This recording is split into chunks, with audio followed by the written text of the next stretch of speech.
Brett, you've been saying for a while that Ben Simmons is going to be your point guard. How does Markelle change your plans, if at all?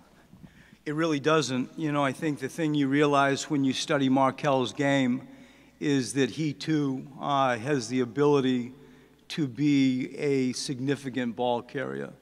And, you know, the more that we see Ben play, we've had a fantastic month of June. We're excited to use him as the primary ball carrier. And I think that with Markelle, when you study what he did in college, you recognize very quickly that he has the ability to play that position and be one of the main ball distributors as well.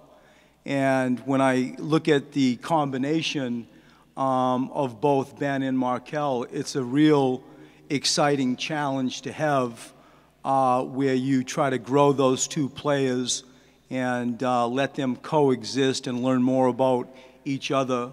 And I think that the start of the season in training camp in the month of September is really going to be important for us to allow those guys to feel each other and the coaching staff to be able to, you know, truly see it on the court. Brian said that he is an ideal fit for this team. So, in your opinion, why is he an ideal fit? Yeah, and we all, as the draft got closer, we were all on the same type of path where, you know, you get the third pick and you think you know who you're going to draft, and then you hear, you know, the Lakers are going to take, you know, one of the people that we're looking at, and then you're studying different situations, and you travel all over the country and bring some people in here to study, and then late, the Celtics trade happened. And so the evolution for me, as you were studying the players, the study of Markelle Fultz really wasn't at a serious phase until very late. And when it got discussed and you realize there's a significant chance we may end up with the first player, let's sort of pivot out of it and study Markelle's game a lot more. The thing that I realized is that there was no other player that I saw that was a better fit for those two than Markelle.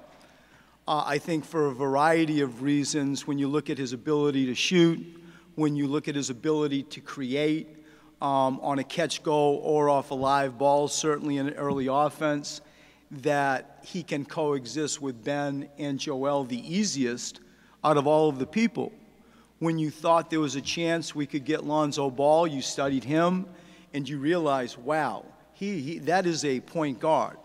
I think that we would have found a way to make that work, but I feel that with Markelle and his sort of variety of ball skills and positional skills, that you feel it a lot clearer that the fit can be, I think, a little bit more seamless. I think he's a perfect complement to Joel Embiid and Ben Simmons. Brett, what's left now? Like, as far as your roster moving forward, like what do you need on this roster? What do you want from on this roster come September? What still needs to be gotten that'll make you feel really good about this team for this year and maybe moving forward? Right. The first two things that come to my mind in this order is those young guys need nurturing. They need veteran leadership. And to think that you're going to go into a season with a 19-year-old, a 20-year-old, and Joel Embiid, as much as we love him and see how special he is, the reality is those three players have played a cumulative 31 NBA games. And there is going to be a level of patience from the coaching staff, from the city, from teammates that clearly we're all going to have to go through. And holding a locker room, growing those guys, helping them navigate NBA life and NBA games is a very powerful message when it comes from a player. And trying to identify veterans that have the ability to nurture and help those three especially is one of the main priorities. We will never go away from the need for shooters. When you look at Ben and you look at Joel and you look at Markelle, when you say what's the common denominator that on the court can help them succeed best, it's space. It's clear, it's space. And with that comment, if you can have a hybrid of both worlds, you look at veteran shooters, people that can come in and provide that type of leadership. And Brian and I have had hours of discussion leading up to this on what the next step is in regards to the formation of the team and free agents. I know he has shared with you the owner's plan and hence our path, that there is still a large part of this growth that will happen organically and not force-fed. And so somewhere out there, without being reckless, and the formation of some of those qualities that we're looking for to make up the rest of the team, that will be the next step. Brett, you've talked in the past about the need for your point guard to display a certain level of toughness to thrive at this level. Did you see that at all, or any indication from that in what you saw from Markelle in college? And if so, or if not, what do you think it'll take to give him that edge? Right. I think when you listen to the marketplace and, you know, all the pundits say these are his strengths, these are his weaknesses, one of the weaknesses was did he bring it every night defensively? You know, did he have that killer instinct? The thing that impressed me as much as anything when we had him here and you're speaking to his mom and you're speaking to a coach that had been with him almost all of his life, and when you dig into other coaches that coached against him, and most importantly, when you sit down and talk to Markelle. For me, I learned the most when I can sit down in a room all by myself with the player and just talk.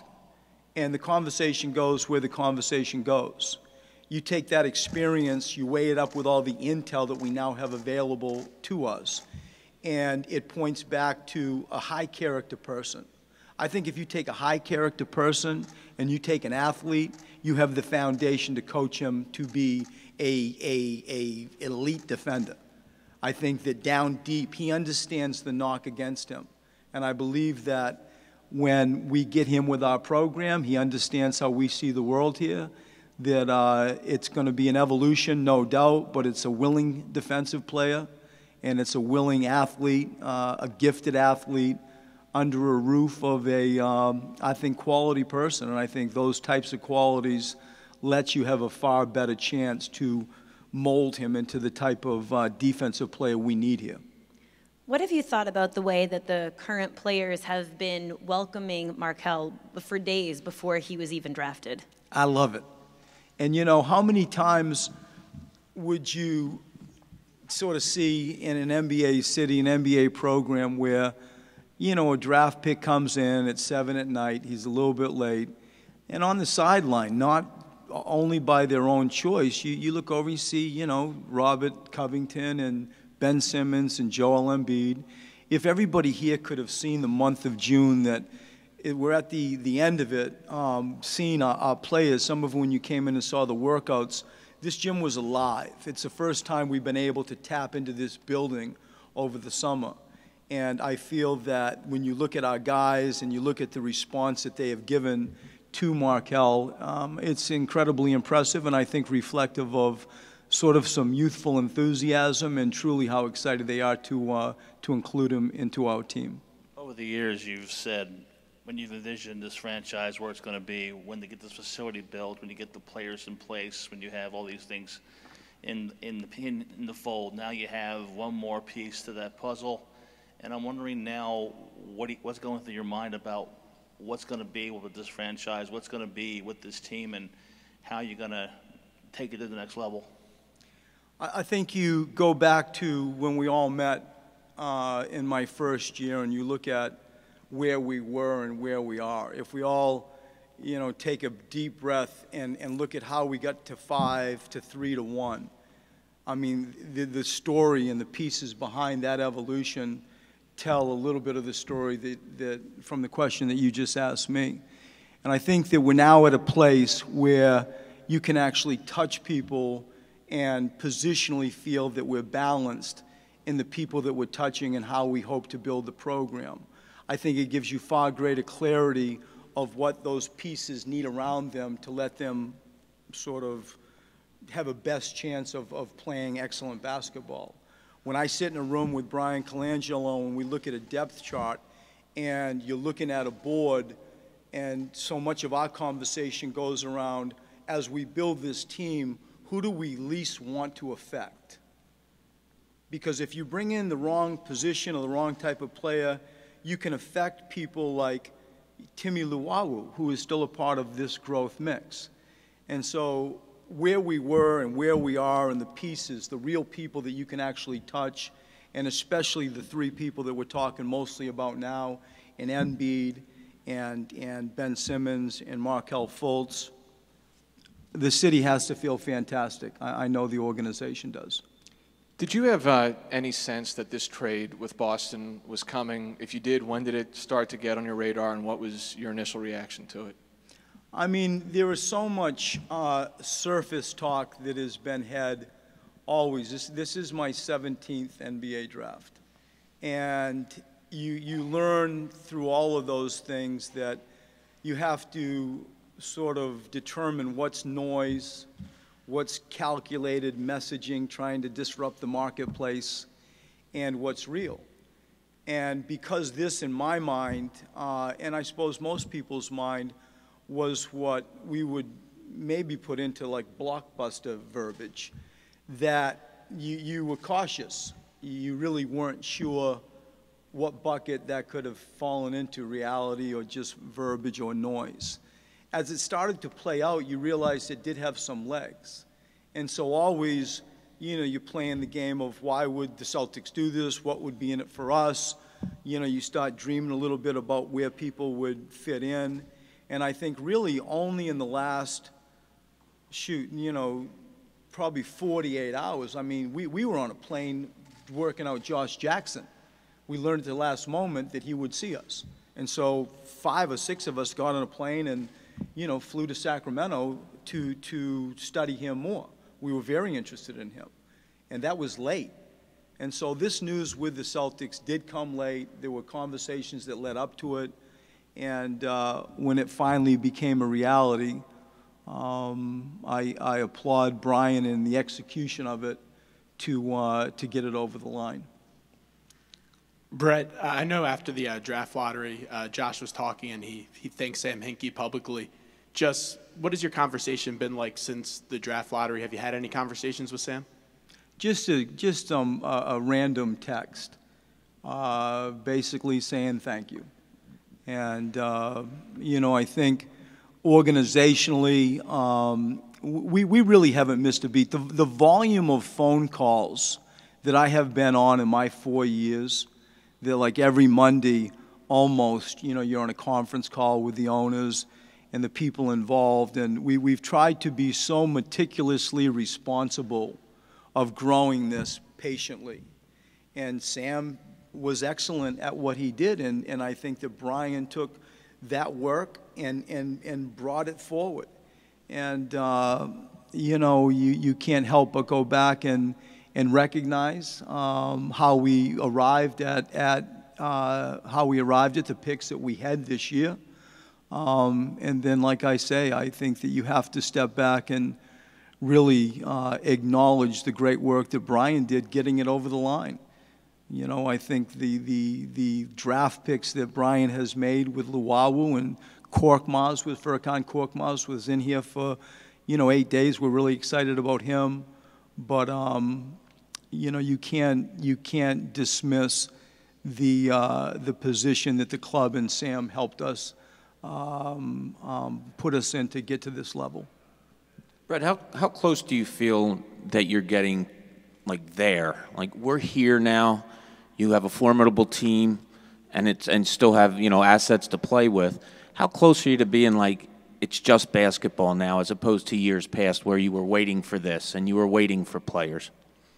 I feel a little bit closer. I'm still of the mindset, and you probably know I would say this, the adamance and the importance that I place on building a culture still like, is ever present. And I think that we're a lot closer, Bob, because you can touch people and you can look at people. So for that reason, I arrived tonight thinking we're a lot further along than we have ever been, clearly. The reality of the youth is always from a head coaching perspective, and it's your backcourt youth is real. You're going to have to be patient and learn how to get through some stuff there. But the excitement that the city should feel and the acknowledgement that I completely make in regards to our team has pieces now that are young and pliable, and we got variety and versatility. We are way further along. It doesn't diminish when you say it's just basketball. For me, it's still the underbelly that sets programs apart. There's a cultural aspect of how you lift weights, of how you go watch videotape, of how you interact with teammates, all those types of things that are ever present. And so trying to morph these 20-year-olds and still never letting that belief go makes it a little bit more than just basketball. But we got a lot more to work with than we used to have. Thank you, guys. Thank you.